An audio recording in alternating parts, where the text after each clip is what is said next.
Morning आज 25/6/2025 Gayatri quiz contest Bhagalpur. और ये मॉर्निंग बैच का क्वेश्चन है। तो चलिए आप लोग के साथ एक नंबर से डिस्कशन करते हैं। तो 1857 में किसने इलाहाबाद को आपातकालीन मुख्यालय बनाया था? तो लॉर्ड कैनिंग ने। 1857 में किसने इलाहाबाद को आपातकालीन मुख्यालय बनाया था? तो लॉर्ड कैनिंग ने 1857 में इलाहाबाद को आपातकालीन मुख्यालय बनाया था। तो लॉर्ड कैनिंग हो जाएगा। क्वेश्चन नंबर 2 पर आइए। भारतीय स्वतंत्रता आंदोलन का सरकारी इतिहासकार कौन था? तो सुरेंद्र नाथ सेन था। भारतीय स्वतंत्रता आंदोलन का सरकारी इतिहासकार कौन था? तो सुरेंद्र नाथ सेन था। क्वेश्चन नंबर 3 पर आएंगे। क्रमानुसार व्यवस्थित करने के लिए बोला जा रहा है। तो साइमन कमीशन का भारत आगमन 1927 में हुआ था। असहयोग आंदोलन 1920 में हुआ था। पूना पैक्ट 1932 में हुआ था। और गांधी इरविन पैक्ट 1931 में हुआ था। तो असहयोग आंदोलन पहले हो जाएगा। एक नंबर में असहयोग आंदोलन 1920। उसके बाद साइमन कमीशन का आगमन 1927 2 नंबर पे हो जाएगा। उसके बाद गांधी इरविन पैक्ट 1913 3 नंबर पे आ जाएगा। और पूना पैक्ट 1932 ये 4 नंबर पे आ जाएगा। तो ऑप्शन नंबर सी सही हो जाएगा। क्वेश्चन नंबर 4 देखिए। गांधी की मृत्यु पर किसने कहा हमारे जीवन से प्रकाश चला गया? तो जवाहरलाल नेहरू ने कहा था। गांधी की मृत्यु पर किसने कहा हमारे जीवन से प्रकाश चला गया? तो जवाहरलाल नेहरू ने कहा था। क्वेश्चन नंबर 5 देखिए। भारतीय मुसलमानों के पृथक राज्य के लिए पाकिस्तान शब्द का प्रयोग सबसे पहले किसने किया था? चौधरी रहमत अली ने किया था। भारतीय मुसलमान के पृथक राज्य के लिए पाकिस्तान शब्द का प्रयोग सबसे पहले किसने किया था? चौधरी रहमत अली हो जाएगा। क्वेश्चन नंबर 6 देखिए। द व्हील्स ऑफ हिस्टोरी नामक पुस्तक के लेखक कौन है? तो राम मनोहर लोहिया हो जाएगा। द व्हील्स ऑफ हिस्ट्री नामक पुस्तक के लेखक कौन हो जाएगा? Ram Manohar Lohia. The wheels of history नामक पुस्तक राम मनोहर लोहिया। क्वेश्चन नंबर 7 देखिए। पंजाब हिंदू सभा की स्थापना कब हुई थी? 1909 में। पंजाब हिंदू सभा की स्थापना कब हुई थी? 1909 में। पंजाब हिंदू सभा की स्थापना 1909 में। क्वेश्चन नंबर 8 देखिए। बिहार के किसानों ने किस आंदोलन में चौकीदारी कर देने से इनकार कर दिया था? सविनय अवज्ञा आंदोलन हो जाएगा। बिहार के किसानों ने किस आंदोलन में चौकीदारी कर देने से इनकार कर दिया था? तो सविनय अवज्ञा आंदोलन में। क्वेश्चन नंबर 9 देखिए। भारत विभाजन के समय भारतीय राष्ट्र कांग्रेस का अध्यक्ष कौन था? तो जेबी कृपलानी था। भारत विभाजन के समय भारतीय राष्ट्र कांग्रेस का अध्यक्ष कौन था? तो जेबी कृपलानी हो जाएगा। क्वेश्चन नंबर 10 पर आएंगे। समाचार पत्र और प्रारंभ करने वाला। तो बॉम्बे क्रॉनिकल ये हो जाएगा Firoz Shah Mehta. Bombay chronicle Firoz Shah Mehta. Bombay chronicle Firoz Shah Mehta. Commonwealth Annie Besant. Leader Madan Mohan Malaviya. Searchlight Sachchidanand Sinha. Sachchidanand Sinha. Searchlight Sachchidanand Sinha याद रखेंगे। Searchlight Sachchidanand Sinha. Bombay chronicle Firoz Shah Mehta. Bombay Firoz Shah Mehta. Searchlight Sachchidanand Sinha. 10 का ऑप्शन सी सही करेंगे। क्वेश्चन नंबर 11 पर आइए। अस्थाई बंदोबस्त किसके साथ किया गया? तो जमींदारों के साथ। अस्थाई बंदोबस्त किसके साथ किया गया? तो जमींदारों के साथ अस्थाई बंदोबस्त किया गया। जमींदारों के साथ। क्वेश्चन नंबर 12 देखिए। 1855 में संथालों ने किस अंग्रेज कमांडर को हराया था? तो मेजर बोरो को। 1855 में संथालों ने किस अंग्रेज कमांडर को हराया था? तो मेजर बोरो को हराया था। 1855 में संथालों ने किस अंग्रेज कमांडर को हराया था? तो मेजर बोरो को हराया था। क्वेश्चन नंबर 13 देखिए। लाला लाजपत राय ने किसकी जीवनी लिखी है? तो गैरीवाल्डी, मेजनी, शिवाजी। लाला लाजपत राय ने किसकी जीवनी लिखी है? तो गैरीवाल्डी, मेजनी और शिवाजी सभी की जीवनी लाला लाजपत राय ने लिखी है। गैरीवाल्डी, मेजनी और शिवाजी इन तीनों की जीवनी लाला लाजपत राय ने लिखी है। क्वेश्चन नंबर 14 देखिए। लाल सेना का गठन किसने किया था? ट्रॉटस्की ने। लाल सेना का गठन किसने किया था? ट्रॉटस्की ने लाल सेना का गठन किया था। क्वेश्चन नंबर 15 देखिए, चीन में क्रांति कब हुई थी? 1949 ईस्वी में। चीन में क्रांति कब हुई थी? तो 1949 में। क्वेश्चन नंबर 16 पर आएंगे। 1854 से 56 में क्रीमियन युद्ध किनके बीच लड़ा गया था? तो रूस और तुर्की के बीच। 1854 से 56 में क्रीमियन युद्ध किसके बीच लड़ा गया? तो रूस और तुर्की के बीच।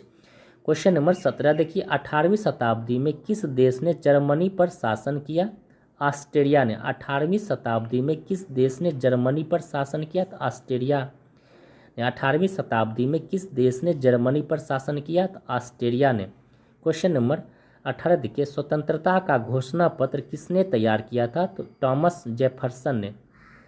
स्वतंत्रता का घोषणा पत्र किसने तैयार किया था? तो थॉमस जेफसन ने। स्वतंत्रता का घोषणा पत्र किसने तैयार किया था? थॉमस जेफसन ने।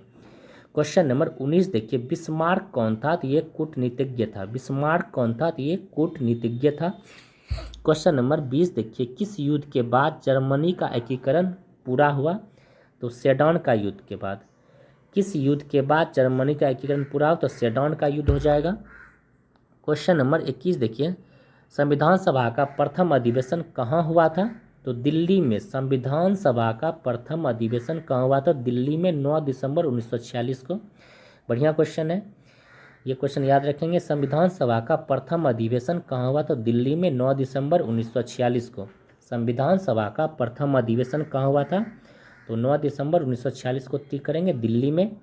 क्वेश्चन नंबर 22 देखिए, भारत की संप्रभुता, एकता तथा अखंडता को अक्षुण्ण बनाए रखने तथा उसकी रक्षा करने का प्रावधान किया गया है प्रस्तावना में। भारत की संप्रभुता, एकता तथा अखंडता को अक्षुण्ण बनाए रखने तथा उसकी रक्षा करने का प्रावधान किया गया, प्रस्तावना में किया गया है। क्वेश्चन नंबर 23 देखिए, संविधान का कौन सा भाग पंचायती राज से संबंधित है? तो भाग 9 हो जाएगा। संविधान का कौन सा भाग पंचायती राज से संबंधित है? तो भाग 9 हो जाएगा। क्वेश्चन नंबर 24 देखिए, किस आयोग की अनुशंसा के आधार पर पंजाब पुनर्गठन अधिनियम द्वारा पंजाब और हरियाणा राज्य का गठन किया गया? तो हो जाएगा शाह आयोग। किस आयोग की अनुशंसा के आधार पर पंजाब पुनर्गठन अधिनियम द्वारा पंजाब और हरियाणा राज्य गठित किए गए हैं? तो शाह आयोग के द्वारा। और 1966 का अधिनियम, पुनर्गठन अधिनियम 1966 में हुआ था। और धर आयोग 1948 में भाषाई राज को बढ़ावा देना था। धर आयोग से भाषाई राज को बढ़ावा देना। तो याद रखेंगे, पंजाब और हरियाणा राज्य का गठन शाह आयोग, पंजाब और हरियाणा राज्य का गठन शाह आयोग के द्वारा। क्वेश्चन नंबर 25 पर आएंगे, राज्य पुनर्गठन अधिनियम कब पारित किया गया? तो 1956 में। राज्य पुनर्गठन अधिनियम कब पारित किया गया? तो 1956 में। क्वेश्चन नंबर 26 देखिए, मूल अधिकारों पर आवश्यक प्रतिबिंब लगाने का अधिकार किसको है? तो संसद को। मूल अधिकारों पर आवश्यक प्रतिबंध लगाने का अधिकार किसको है? तो संसद को है। क्वेश्चन नंबर 27 देखिए, धार्मिक स्वतंत्रता का अधिकार किस अनुच्छेद में है? तो अनुच्छेद 25 में। धार्मिक स्वतंत्रता का अधिकार किस अनुच्छेद में है? तो अनुच्छेद 25 हो जाएगा। क्वेश्चन नंबर 28 देखिए, एक कल्याणकारी राज्य के निर्देश आदर्श वर्णित है। राज्य के नीति निर्देशक तत्वों में एक कल्याणकारी राज्य के निर्देश आदर्श वर्णित है राज्य के नीति निर्देशक तत्व में। क्वेश्चन नंबर 29 देखिए, संसद का लोकप्रिय सदन लोकसभा हो जाएगा। संसद का लोकप्रिय सदन क्या हो जाएगा? लोकसभा हो जाएगा। क्वेश्चन नंबर 30 को देखिए, राष्ट्रपति पद के उम्मीदवार के लिए अधिकतम आयु कितनी होनी चाहिए? तो कोई सीमा नहीं है। राष्ट्रपति पद के उम्मीदवार के लिए अधिकतम आयु कितनी होनी चाहिए? तो कोई सीमा नहीं है। क्वेश्चन नंबर 31 देखिए, लोक लेखा समिति अपनी रिपोर्ट किसको प्रस्तुत करते हैं? लोकसभा स्पीकर को। लोक लेखा समिति अपनी रिपोर्ट किसको प्रस्तुत करते हैं? लोकसभा स्पीकर को। क्वेश्चन नंबर 32 देखिए, किस देश की सरकारी रिपोर्ट को व्हाइट बुक कहा जाता है? तो ये हो जाएगा जर्मनी को। किस देश की सरकारी रिपोर्ट को व्हाइट बुक कहा जाता है? तो जर्मनी हो जाएगा। पुर्तगाल, चीन और जर्मनी इसे व्हाइट बुक कहते हैं, सरकारी रिपोर्ट को व्हाइट बुक कहते हैं। पुर्तगाल, चीन और जर्मनी की सरकारी रिपोर्ट को वाइट बुक कहा जाता है, और जापान और बेल्जियम ग्रे बुक हो जाएगा, ब्लू ब्रिटेन हो जाएगा, इटली ग्रीन बुक हो जाएगा, Italy green book, France yellow हो जाएगा। तो याद रखेंगे किस देश की सरकारी रिपोर्ट को वाइट बुक कहा जाता है, तो पुर्तगाली, चीन और जर्मनी, पुर्तगाली, चीन और जर्मनी। और ब्लू को कहा जाता है, ब्रिटेन को ब्लू, और फ्रांस को येलो, इटली का ग्रीन बुक, और grey Belgium Japan, grey Belgium Japan. Question number 33 देखिए, भारत के प्रथम विधि विश्वविद्यालय की स्थापना अगस्त 1987 में कहाँ हुई थी? बेंगलुरु में। ये भी क्वेश्चन बढ़िया है। भारत के प्रथम विधि विश्वविद्यालय की स्थापना अगस्त 1987 में कहाँ हुई थी? तो बेंगलुरु में हुई थी। भारत में प्रथम विधि विश्वविद्यालय की स्थापना अगस्त 1987 में कहाँ हुई थी? तो बेंगलुरु को टिक करेंगे।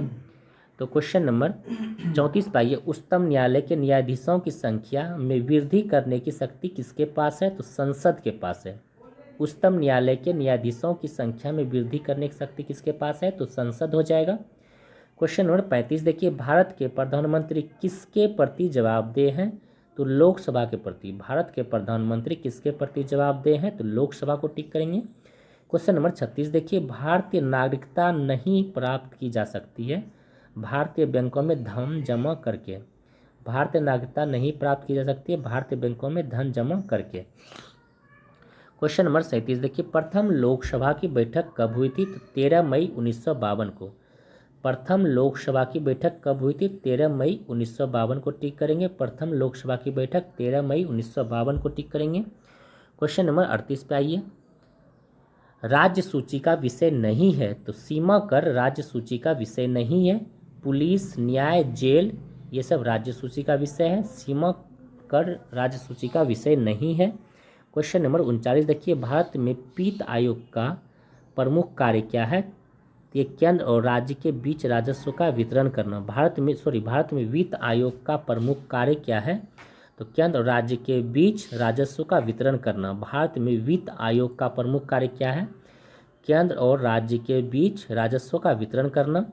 क्वेश्चन नंबर 40 देखिए, भारत के किस उच्च न्यायालय में न्यायाधीशों की संख्या सर्वाधिक है?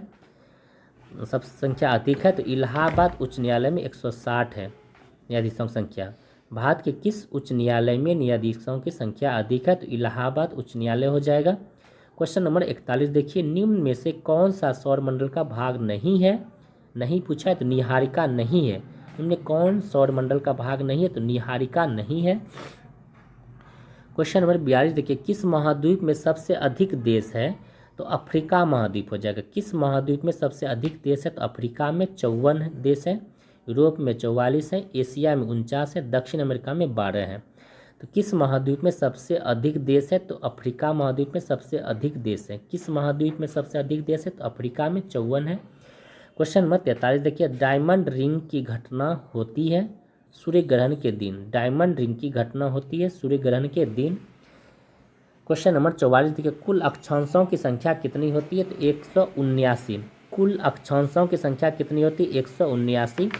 कुल अक्षांशों की संख्या कितनी होती है? 179।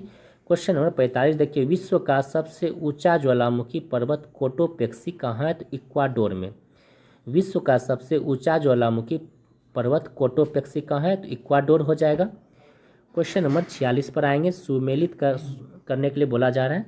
अवशिष्ट पर्वत नीलगिरी पहाड़ी, ज्वालामुखी पर्वत मोना लोआ, खंड पर्वत ब्लॉक फॉरेस्ट, वलित पर्वत हिमालय। ऑप्शन नंबर डी सही हो जाएगा। तो अवशिष्ट पर्वत नीलगिरी अवशिष्ट पर्वत है, ज्वालामुखी मोनालोआ ज्वालामुखी पर्वत है, मोनालोआ ज्वालामुखी पर्वत है, ब्लैक फॉरेस्ट खंड पर्वत है, ब्लैक फॉरेस्ट खंड पर्वत है, हिमालय वलित पर्वत है, हिमालय वलित पर्वत का उदाहरण है हिमालय वलित पर्वत का। क्वेश्चन नंबर 47 देखिए, नियाग्रा जलप्रपात किस नदी पर है? तो सेंट लॉरेंस नदी पर। नियाग्रा जलप्रपात किस नदी पर है? तो सेंट लॉरेंस नदी पर। नियाग्रा जलप्रपात सेंट लॉरेंस नदी पर है। क्वेश्चन नंबर 48 पर आएंगे, दक्षिणी गंगोत्री कहाँ स्थित है? अंटार्कटिका में। दक्षिणी गंगोत्री कहाँ स्थित है? अंटार्कटिका में। दक्षिणी गंगोत्री कहाँ स्थित है? तो अंटार्कटिका में। दक्षिण गंगोत्री कहाँ स्थित है? तो अंटार्कटिका को टिक करेंगे। क्वेश्चन नंबर 49 देखिए, निम्नलिखित में से सबसे बड़ा द्वीप कौन सा है? New Guinea. सबसे बड़ा न्यू गिनी। निम्नलिखित में सबसे बड़ा द्वीप कौन सा है? New Guinea. सबसे बड़ा द्वीप कौन सा है? New Guinea. निम्नलिखित में सबसे बड़ा द्वीप कौन सा है? New Guinea. क्वेश्चन 50 देखिए, जिब्राल्टर जल संधि किन दो देशों को एक दूसरे को अलग करती है? स्पेन और मोरक्को को। जिब्राल्टर जल संधि स्पेन और मोरक्को को अलग करती है। जिब्राल्टर जल संधि स्पेन और मोरक्को को अलग करती है। जिब्राल्टर जल संधि स्पेन और मोरक्को। जिब्राल्टर जल संधि स्पेन और मोरक्को। क्वेश्चन नंबर 51 पर आएंगे। सुलेमित करने के लिए बोला जा रहा है, कौन सा सही नहीं है? बर्लिन स्प्री नदी हो जाएगा, ना कि राइन नदी। यही गलत था, बर्लिन राइन नहीं, स्प्री नदी हो जाएगा। बर्लिन स्प्री नदी, लंदन टेम्स नदी, वियना डेन्यूब नदी, न्यूयॉर्क हडसन नदी, ये सब सही हो जाएंगे। क्वेश्चन नंबर 52 देखिए, सुलेमित नहीं है तो वेल्ड दक्षिण अफ्रीका का सही है। कैंटरबरी न्यूजीलैंड का है, ये भी सही है। लानोज वेनेजुएला का, ये भी सही है। पोर्टलैंड ब्राज़ील नहीं, ये गलत है। पोर्टलैंड कनाडा और यूएसए हो जाएगा। पोर्टलैंड कनाडा और यूएसए। डाउन्स ऑस्ट्रेलिया का हो जाएगा। ये सभी घास के मैदान हैं और आप लोग को बताए थे, आप लोग वीडियो जरूर देखिए स्टार्टिंग से। सेकंड या थर्ड वीडियो में मैंने ये घास के मैदान के बारे में बता दिया था सभी। तो वेल्ड दक्षिण अफ्रीका हो जाएगा। कैंटरबरी न्यूजीलैंड हो जाएगा। लानोज वेनेजुएला हो जाएगा। पोर्टलैंड कनाडा और यूएसए हो जाएगा। पोर्टलैंड कनाडा और यूएसए। डाउन्स ऑस्ट्रेलिया हो जाएगा। क्वेश्चन नंबर 53 देखिए, शिवालिक श्रेणी का निर्माण हुआ है सेनोजेइक। शिवालिक सेनोजेइक, शिवालिक सेनोजेइक याद रखेंगे। शिवालिक श्रेणी का निर्माण हुआ सेनोजेइक में। शिवालिक श्रेणी सेनोजेइक याद रखेंगे। क्वेश्चन नंबर 54 देखिए, भीमा किस नदी की सहायक नदी है? भीमा कृष्णा की सहायक नदी है। भीमा किस नदी की सहायक नदी है? कृष्णा की सहायक नदी है भीमा। क्वेश्चन नंबर 55 देखिए, प्राकृतिक आपदा और प्रदेश मिलान करने के लिए बोला जा रहा है। बाढ़ ये यूपी और बिहार के मैदान में बाढ़ हो जाता है, यूपी और बिहार के मैदान में। भूकंप हिमालय का गिरिपाद क्षेत्र में। भूकंप हिमालय का गिरिपाद में। चक्रवात झारखंड तथा उत्तरी उड़ीसा में। चक्रवात झारखंड तथा उत्तरी उड़ीसा में। चक्रवात जो आता है झारखंड तथा उत्तरी उड़ीसा में। और सूखा जो मध्य पूर्वी भारत में। सूखा मध्य पूर्वी भारत में। सूखा मध्य पूर्वी भारत में। क्वेश्चन नंबर 56 देखिए, बांदीपुर प्रोजेक्ट टाइगर रिजर्व किस राज्य में है? तो कर्नाटक में। बांदीपुर प्रोजेक्ट टाइगर रिजर्व किस राज्य में? कर्नाटक हो जाएगा। Bandipur project tiger reserve Karnataka में हो जाएगा। बांदीपुर कर्नाटक में हो जाएगा। क्वेश्चन 57 देखिए, झारखंड में कोयला की खान कहाँ स्थित है? झरिया में। झारखंड में कोयला की खान कहाँ स्थित है? झारखंड में झरिया में। झारखंड में कोयला की खान झरिया में है। क्वेश्चन 58 देखिए, प्रायद्वीप बंदरगाह किस राज्य में स्थित है? प्रायद्वीप बंदरगाह उड़ीसा में। प्रायद्वीप बंदरगाह किस राज्य में? उड़ीसा में। प्रायद्वीप बंदरगाह किस राज्य में? उड़ीसा में। क्वेश्चन नंबर 59 देखिए, कौन सा शहर राष्ट्रीय राजमार्ग 2 पर स्थित नहीं है? ये पूछा जा रहा है। तो पटना शहर राष्ट्रीय राजमार्ग 2 पर नहीं है। पटना शहर जो है कि राष्ट्रीय राजमार्ग 2 पर नहीं है। क्वेश्चन नंबर 60 देखिए, कौन सी मिट्टी प्रायद्वीपीय भारत में अधिकतम क्षेत्र पर विस्तृत है? काली मिट्टी। कौन सी मिट्टी प्रायद्वीपीय भारत में अधिकतम क्षेत्र पर विस्तृत है? तो काली मिट्टी हो जाएगा। क्वेश्चन नंबर 61 देखिए, पहाड़ी पर चढ़ता एक व्यक्ति आगे की ओर झुक जाती है क्योंकि स्थायित्व बढ़ाने के लिए। पहाड़ी पर चढ़ता एक व्यक्ति आगे की ओर झुक जाता है क्योंकि स्थायित्व बढ़ाने के लिए। क्वेश्चन नंबर 62 देखिए, बर्फ पानी में तैरती है परंतु एल्कोहल में डूब जाती है। बर्फ जो है कि पानी में तैरती है परंतु एल्कोहल में डूब जाती है। बर्फ पानी से हल्की होती है तथा एल्कोहल भारी होती है। बर्फ जो है कि पानी से हल्की होती है और एल्कोहल भारी होता है। क्वेश्चन नंबर 63 पर आएंगे, स्टेपलर किस श्रेणी का उत्तोलक है? तो थर्ड श्रेणी का। स्टेपलर किस श्रेणी का उत्तोलक है? तो थर्ड श्रेणी का। स्टेपलर थर्ड श्रेणी का उत्तोलक है। क्वेश्चन नंबर 64 देखिए, 1000 वाट की बिजली का बल्ब यदि 10 घंटा जले तो बिजली का खर्च होगा 1 इकाई, यानी 1 यूनिट होगा। 100 वाट की बिजली का बल्ब यदि 10 घंटा जले तो बिजली का खर्च होगा 1 यूनिट होगा। क्वेश्चन नंबर 65 देखिए, कौन सा एक प्रकृति में अनुचुंबकीय है? तो ऑक्सीजन। कौन एक प्रकृति में अनुचुंबकीय है? तो ऑक्सीजन अनुचुंबकीय है ऑक्सीजन। लोह चुंबकीय पूछेगा तो लोहा। कौन एक प्रकृति में अणुचुंबकीय है? ऑक्सीजन जो कि प्रकृति में एक अणुचुंबकीय है। क्वेश्चन नंबर 66 देखिए, मैनोमीटर के द्वारा किसकी माप की जाती है? गैसों के दाब का। मैनोमीटर के द्वारा किसकी माप की जाती है? गैसों के दाब का माप मैनोमीटर से किया जाता है। वायुमंडलीय दाब माप बैरोमीटर से किया जाता है। क्वेश्चन नंबर 67 देखिए, नाभिकीय विखंडन किसके संघात के कारण होती है? तो न्यूट्रॉन के। नाभिकीय विखंडन न्यूट्रॉन हो जाएगा, नाभिकीय विखंडन न्यूट्रॉन। क्वेश्चन 68 देखिए, कपड़े को साफ करने में प्रयोग होने वाले डिटर्जेंट है सल्फोनेट। कपड़े को साफ करने में प्रयोग होने वाले डिटर्जेंट है सल्फोनेट। क्वेश्चन नंबर 69 देखिए, हवा में किस गैस की मात्रा सबसे अधिक होती है? नाइट्रोजन की 78%। हवा में किस गैस की मात्रा सबसे अधिक होती है? नाइट्रोजन का 78%। क्वेश्चन नंबर 70 देखिए, कृत्रिम विधि से निर्मित तत्वों की संख्या 24 है। कृत्रिम विधि से निर्मित तत्वों की संख्या कितना हो जाएगा? 24। कृत्रिम विधि से निर्मित तत्वों की संख्या कितनी हो जाएगी? 24 हो जाएगी। क्वेश्चन नंबर 71 देखिए, मृदा में सर्वाधिक अम्ल मुक्त करने वाला तत्व NH4 का whole to SO4 ammonium sulphate. मृदा में सर्वाधिक अम्ल मुक्त करने वाला तत्व कौन हो जाएगा? NH4 का whole to SO4। Question number 72 देखिए, आर्सेनिक 74 का उपयोग ट्यूमर के जांच में। आर्सेनिक 74 का प्रयोग ट्यूमर के जांच में। कोबाल्ट 60 का प्रयोग कैंसर के जांच में। आयोडीन 131 का प्रयोग थायराइड ग्रंथि की सक्रियता के लिए। और सोडियम 24 का प्रयोग रक्त व्यतिक्रम के लिए। सोडियम 24 का प्रयोग रक्त व्यतिक्रम के लिए। तो 72 का ऑप्शन नंबर सी सही हो जाएगा। क्वेश्चन नंबर 73 देखिए, कौन सी ग्रंथि को मानव की तीसरी आंख कही जाती है? तो पीनियल ग्रंथि को। कौन सी ग्रंथि को मानव की तीसरी आंख कही जाती है? पीनियल ग्रंथि को। अच्छा क्वेश्चन है। कौन सी ग्रंथि को मानव की तीसरी आंख कहा जाता है? पीनियल ग्रंथि को मानव की तीसरी आंख कहा जाता है। पीनियल ग्रंथि को मानव की तीसरी आंख कहा जाता है। क्वेश्चन नंबर 74 देखिए, पौधा अपना पोषक तत्व मुख्यतः किससे प्राप्त करते हैं? तो मिट्टी, हवा, पानी से। पौधा अपना पोषक तत्व मुख्यतः किससे प्राप्त करते हैं? मिट्टी, हवा, पानी से प्राप्त करते हैं। क्वेश्चन नंबर 75 देखिए, हड्डी और अंग। कान में कौन सा हड्डी पाया जाता है? मेलियस। कान में मेलियस, कान में मेलियस, कान में मेलियस नामक हड्डी पाई जाती है। जांघ में फीमर नामक हड्डी पाई जाती है। जबड़े की हड्डी मेडिबल। जबड़े की हड्डी को कहते हैं मेडिबल। नाक की हड्डी को कहते हैं नेशनल। नाक की हड्डी को नेशनल। नौ से नाक, नौ से नेसल। नाक की हड्डी को नेसल। तो 75 का ऑप्शन नंबर डी सही हो जाएगा। क्वेश्चन नंबर 76 पर आएंगे। शरीर में संपूर्ण में रक्त किसके माध्यम से शुद्ध किया जाता है? किडनी। शरीर में संपूर्ण रक्त किसके माध्यम से शुद्ध किया जाता है? किडनी के माध्यम से। क्वेश्चन नंबर 77 देखिए, हानिकारक विकिरण से मनुष्य के अंग में से सबसे अधिक प्रभावित होती है आँख और त्वचा, दोनों होता है। हानिकारक विकिरण से मनुष्य के अंगों में से सबसे अधिक प्रभावित कौन होता है? आँख और त्वचा होता है। क्वेश्चन 78 देखिए, अनाज के छिलके में मुख्यतः कौन सा विटामिन पाया जाता है? विटामिन B1 पाया जाता है। अनाज के छिलके में विटामिन B1 पाया जाता है। अनाज के छिलके में कौन सा विटामिन पाया जाता है? B1 पाया जाता है।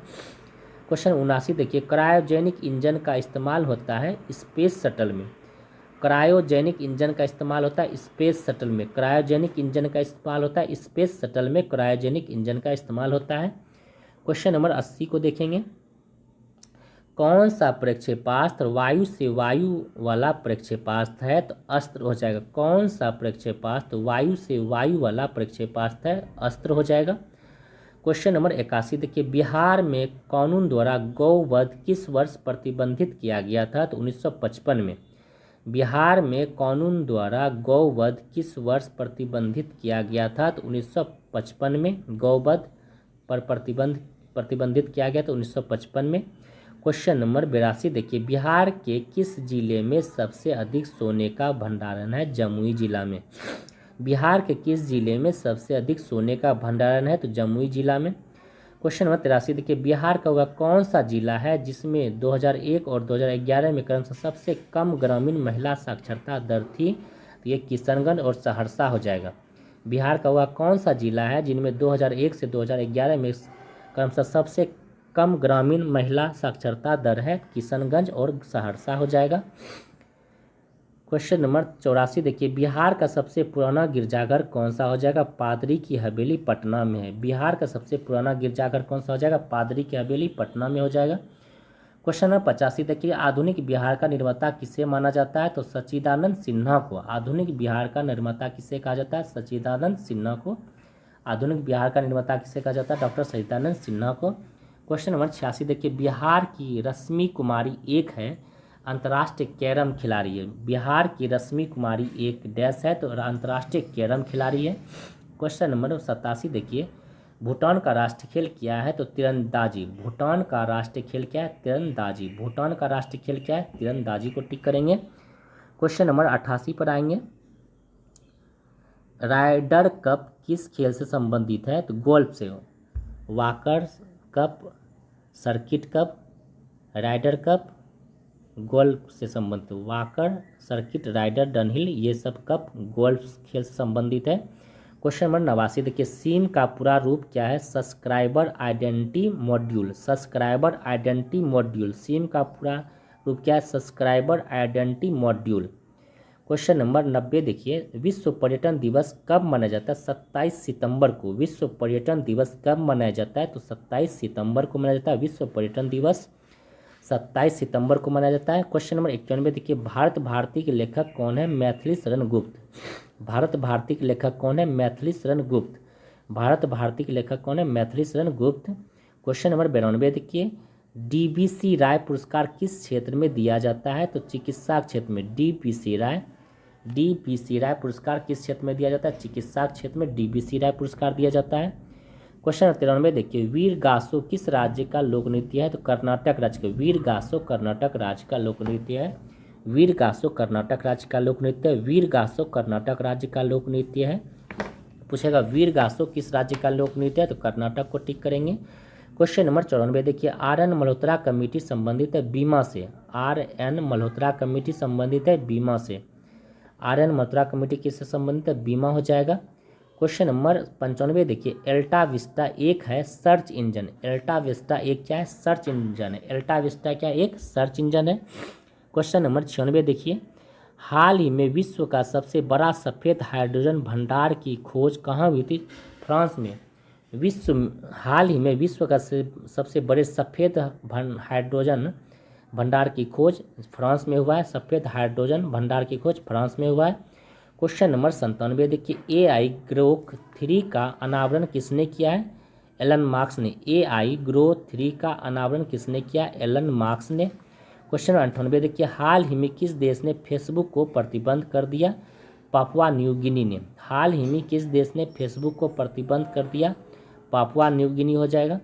क्वेश्चन नंबर 99 देखिए, हाल ही में शहरी चुनाव के लिए मोबाइल आधारित वोटिंग प्रणाली अपनाने वाला पहला राज्य बिहार हो जाएगा। क्वेश्चन 99 देखिए, हाल ही में शहरी चुनावों के लिए मोबाइल आधारित वोटिंग प्रणाली अपनाने वाला पहला राज्य बिहार हो जाएगा। क्वेश्चन 100 देखिए, विश्व उपभोक्ता दिवस अधिकार दिवस विश्व उपभोक्ता दिवस अधिकार दिवस कब मनाया जाता है? 15 मार्च को मनाया जाता है। इसका थीम क्या था? अस्थायी जीवन शैली के लिए एक उचित बदलाव। अस्थायी जीवन शैली के लिए एक उचित बदलाव। अस्थायी जीवन शैली के लिए एक उचित बदलाव। तो चलिए फ्रेंड, आज के लिए इतना ही। और आप लोग को कोई प्रॉब्लम हो तो डिस्क्रिप्शन बॉक्स में ज़रूर बताएं और टेलीग्राम से जुड़ जाएं, उससे आपको PDF मॉर्निंग टाइम में मिल जाएगा और सेट मार सकते हैं और ये वीडियो देख के आप क्वेश्चन आंसर मिला सकते हैं। तो चलिए आज के लिए इतना ही, फिर नेक्स्ट डे मिलते हैं। अच्छा लगे तो ज़रूर लाइक और शेयर कर दीजिए।